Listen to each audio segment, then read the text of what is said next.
বিধানসভা নির্বাচনের জন্য আর হাতে বেশি সময় নেই। 2026-এই রয়েছে পশ্চিমবঙ্গে বিধানসভা নির্বাচন। আর এই নির্বাচনের আগে রাজ্যের শাসক দল তৃণমূল বাড়তি সুবিধে পেতে এখন থেকেই মাঠে নেমে পড়ল। এবার তারা নতুন এক কর্মসূচি নিয়ে মাঠে নেমেছে, যে কর্মসূচির নাম অঞ্চলে আঁচল। অঞ্চলে আঁচল কর্মসূচির মধ্য দিয়ে তৃণমূলের মহিলা কর্মীরা বাড়ি বাড়ি যাবেন।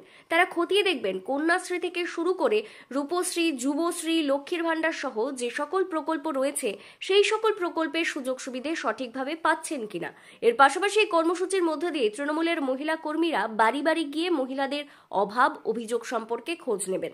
26-এর ভোটের আগে তৃণমূল কংগ্রেসের এই কর্মসূচি গত 1 এপ্রিল থেকে রাজ্যের বিভিন্ন জায়গায় শুরু হয়েছে। বীরভূমেও এই কর্মসূচি শুরু হবে, যে কারণেই এই কর্মসূচি সম্পর্কে তৃণমূলের মহিলা কর্মীদের জ্ঞাত করার জন্য বুধবার তৃণমূল কংগ্রেস একটি কর্মসূচি গ্রহণ করেছিল দুবরাজপুরে। নেত্রী মমতা বন্দ্যোপাধ্যায়ের যিনি সূচনা করেছেন অঞ্চলে আঁচল বলে একটি কর্মসূচি, সেই অঞ্চলে আঁচল কর্মসূচি আমরা দুবরাজপুর শহরে আজ থেকে শুরু করলাম।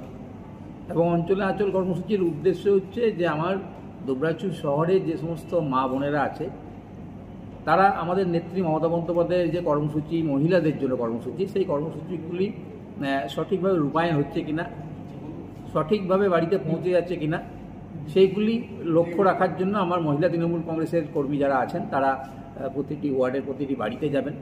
তারা বাড়িতে গিয়ে মা বোনেদের কাছে খবর নেবেন তাদের যে কর্মসূচিগুলি, যে প্রকল্পগুলি চলছে তাদের কোনো অসুবিধা হচ্ছে কিনা, তারা সঠিকভাবে পাচ্ছেন কিনা।